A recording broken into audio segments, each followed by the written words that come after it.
છેલ્લા લાંબા સમયથી ભાવનગરમાં સિટી બસ સેવા બંધ છે, ત્યારે હવે ભાવનગરમાં શરૂ થવા જઈ રહી છે પ્રધાનમંત્રી ઈ બસ સેવા કેન્દ્ર સરકાર દ્વારા ભાવનગરને 100 ઇલેક્ટ્રિક બસ આપવાની મંજૂરી આપવામાં આવી છે, જેમાંથી પ્રથમ તબક્કામાં 40 ઇલેક્ટ્રિક બસ ભાવનગરને ફાળવી દેવામાં આવી છે, ત્યારે 10 ઇલેક્ટ્રિક બસો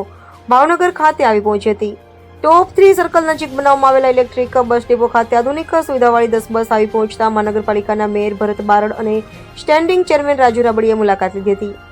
ભાવનગરને આપવામાં આવેલી પ્રધાનમંત્રી ઇલેક્ટ્રિક બસ સંપૂર્ણ એસી બસ સાથે 25નું સીટિંગ ધરાવતી સીસીટીવી કેમેરાથી અને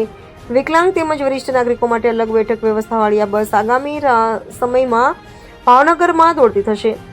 ભાવનગરની સિટી બસ સેવા અંગે મેયર અને ચેરમેન દ્વારા માહિતી આપતા જણાવ્યું હતું કે આરટીઓ પાર્સિંગ સહિતની કાર્યવાહી પૂર્ણ થતાં